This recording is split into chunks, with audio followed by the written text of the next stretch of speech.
Bonjour tout le monde et bienvenue pour cette nouvelle vidéo où je vais vous parler de deux projets un petit peu spéciaux parce que ça change, on va dire, de l'habitude, c'est pas le même média, etc.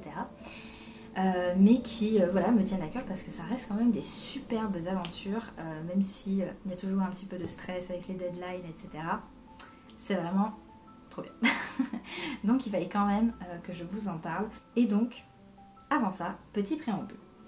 Pour ceux qui me suivent depuis un moment, vous vous rappelez peut-être qu'en 2020, j'ai eu la chance de publier deux patrons d'amigurumi dans ce magazine, le magazine Amigurumi numéro 24, pour lequel donc j'avais réalisé Sushi Gurumi et Champi Gurumi. Donc c'était encore l'époque où je m'appelais le journal de la lune, donc c'est très spécial de revoir ce magazine qui a été réédité. D'ailleurs je crois qu'on le trouve encore en kiosque, donc si vous voulez le choper, c'est l'occasion. Donc il y avait Sushi Gurumi, donc qui est un petit sushi avec des papates et des petits yeux. Et dans le même style, il y avait Champi Gurumi, vous l'aurez deviné, c'est un champignon. Je vais le trouver. Où est-ce qu'il est planqué? On ne sait pas. Oh, mais quel enfer. Ah.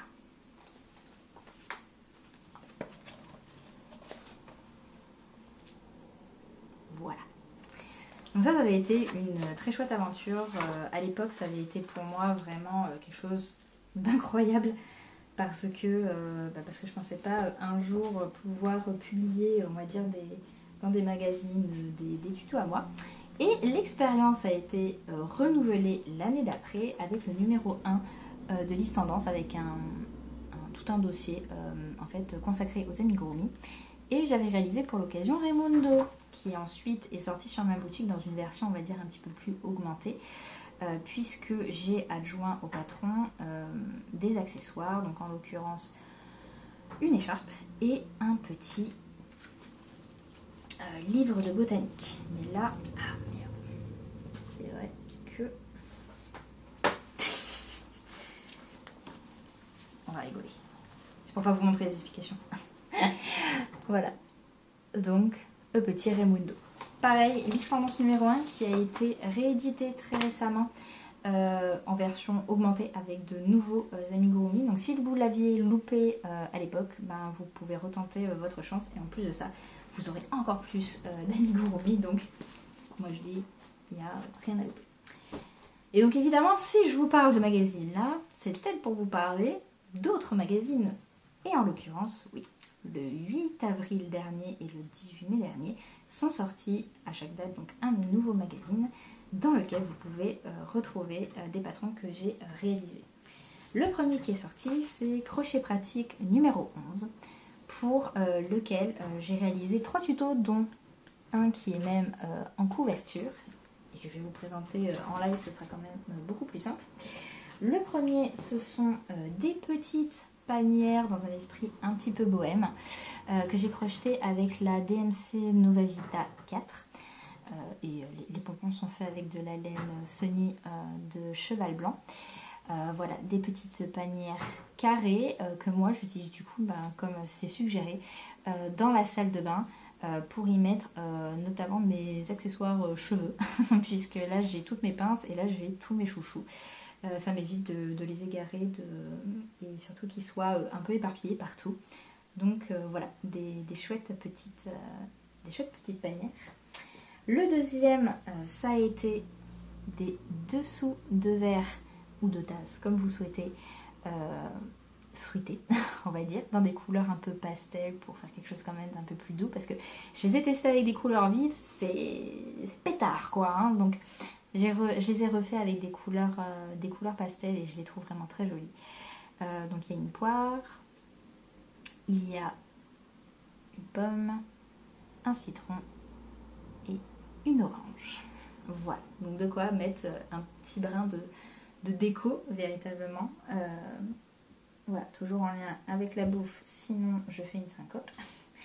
Et le troisième, sans mes cheveux c'est mieux, c'est une suspension arc-en-ciel, donc pour chambre d'enfant ou pour même dans votre atelier pour mettre un petit peu de peps. Ça peut être voilà, très sympa. Donc un arc-en-ciel au crochet qui est terminé par des tresses, comme ceci. Et j'aime, voilà, je l'aime beaucoup, beaucoup. Voilà. Donc ça, c'est le premier magazine, donc Crochet Pratique, qui était donc centré véritablement sur la déco. Et le deuxième, qui est donc sorti il y a vraiment pas longtemps, hein, c'était le 18 mai dernier, c'est Amigurumi Superstar, qui est donc le troisième hors-série du magazine Liste Tendance, donc celui-ci, et qui se concentre donc sur des personnages de la pop culture. Évidemment, j'étais heureuse d'en être, vous vous imaginez bien.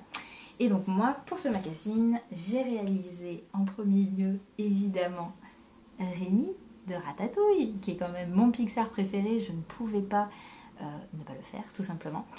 En plus, c'est un projet que j'avais depuis longtemps, de me faire un petit Rémi au crochet. J'avais jamais trouvé de patron d'amigurumi qui me convenait véritablement jusque-là. Parce que reste que Ratatouille n'est pas, on va dire, le Disney Pixar le plus...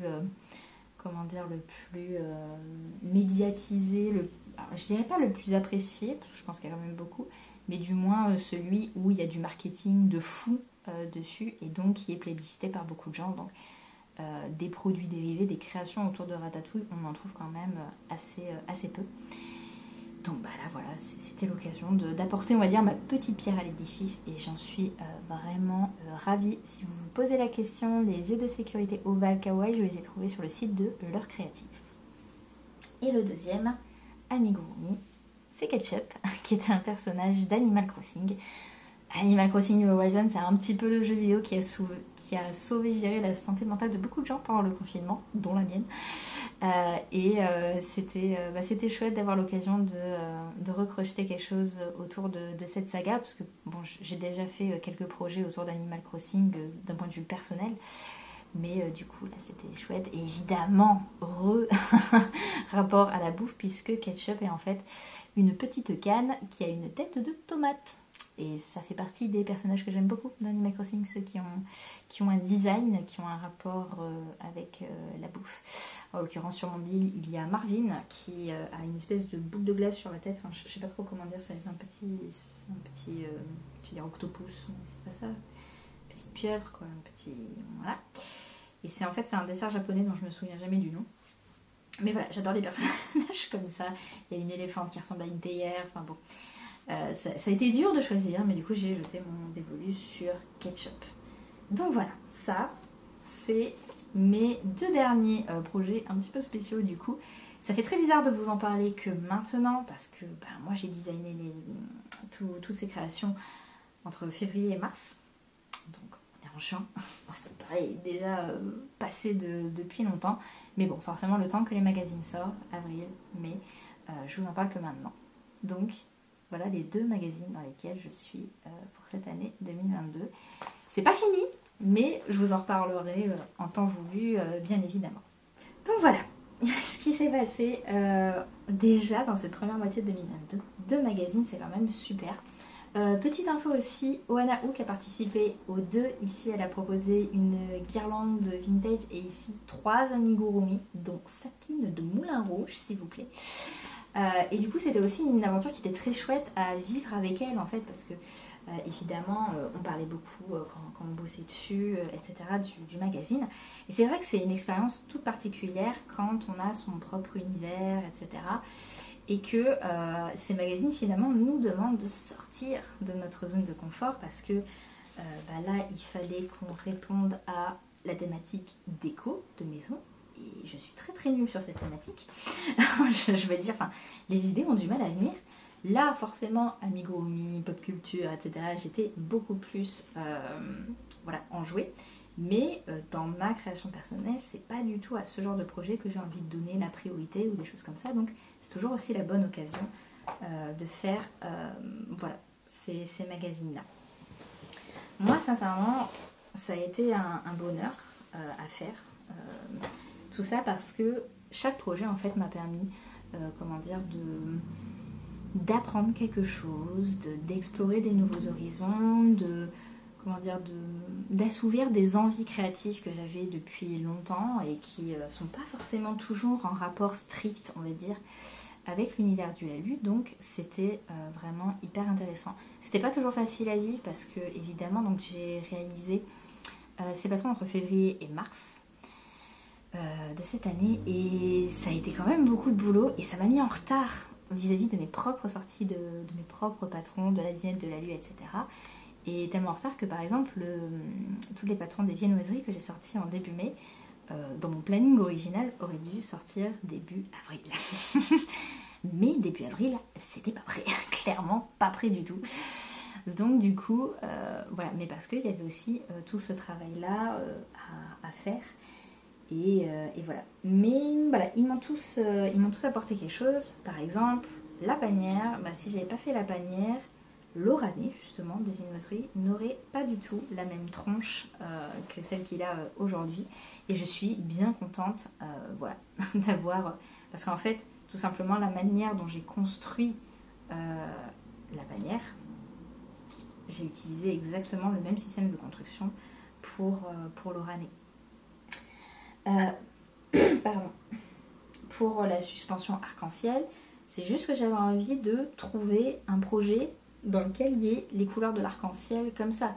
Sauf que jusque-là, j'avais aucun projet en tête, rien ne me venait. Là, ça a été l'occasion au moins de faire quelque chose sur le thème de l'arc-en-ciel.